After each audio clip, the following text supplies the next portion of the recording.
As we continue our coverage of Conference USA Media Day, we're honored to have the Commissioner of Conference USA, Britton Banowsky. Commissioner, good to have you with us today. Nice to see you, Ron.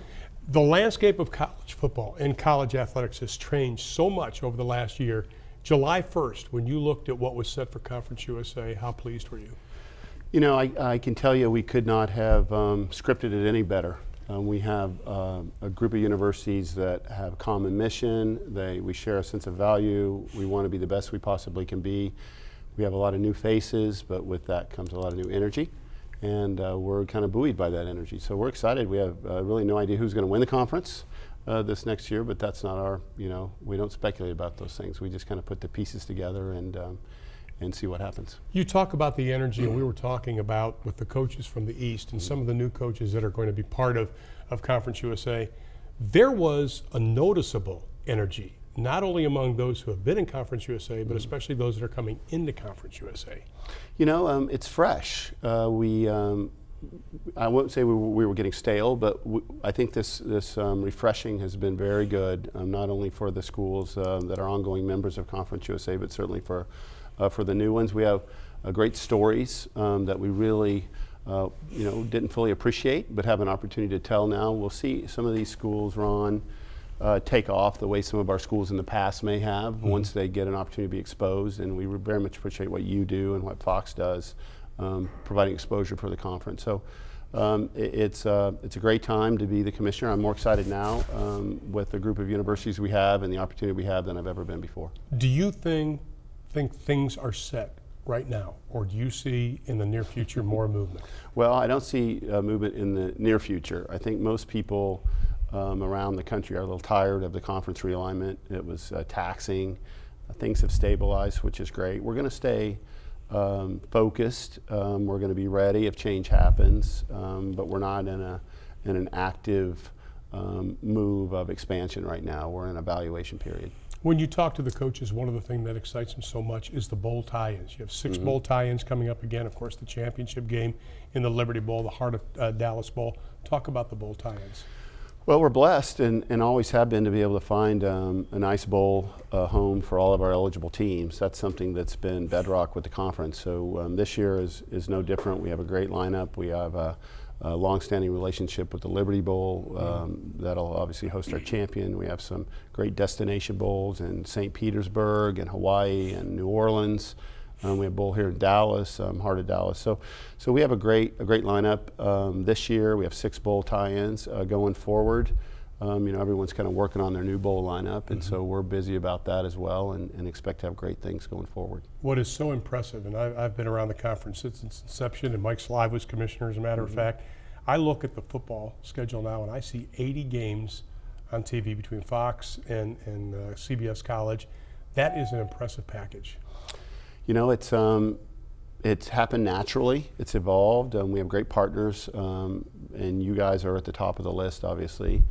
And the product is, I think, good product, and people want to see it. And so to be able to expose that product to large audiences is hugely beneficial for the schools, and it's a great set of relationships. And so it's important obviously for recruiting and for them to be able to establish their brand in the marketplace. And so we're excited to give them the opportunity to do it.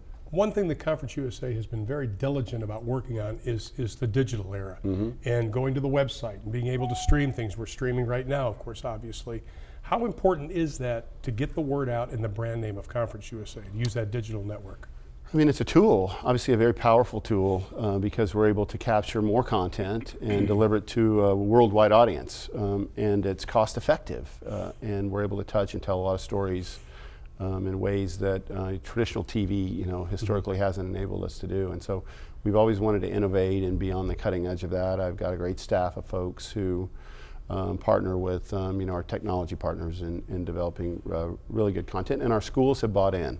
Our schools are working diligently to find the stories on their campuses, not only streaming events live, but also telling the feature stories of the student athletes that are, as you know, oftentimes so impressive, and we just don't get to learn of them. So it's a great tool. We want to fully exploit it, and we're getting great help from a lot of folks in doing so. I'd be remiss if I didn't ask you about the changing nature of college athletics. A lot of the commissioners from the Big 12 to the SEC have brought up the fact that there has to be some type of movement, some type of change going on. How do you view that? And nobody's talking about succession or anything like that right now, but you know, where do you see this going? You know, I just came from our print media day, and so a lot of the same types of questions.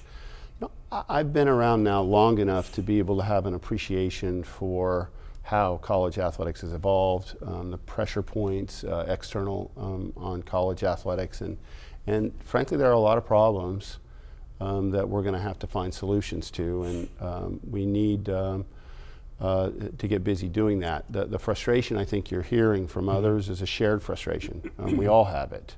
We have issues of student athlete health and safety that need to get, it should be the highest priority we have. Absolutely. We need to spend some time on it and get solutions. We have issues of student athlete financial aid packaging and creating more robust financial aid packages, particularly in light of some of the commercial influx we're having and the coaches' salaries and these kinds of things. These are all challenges that we haven't effectively addressed to date.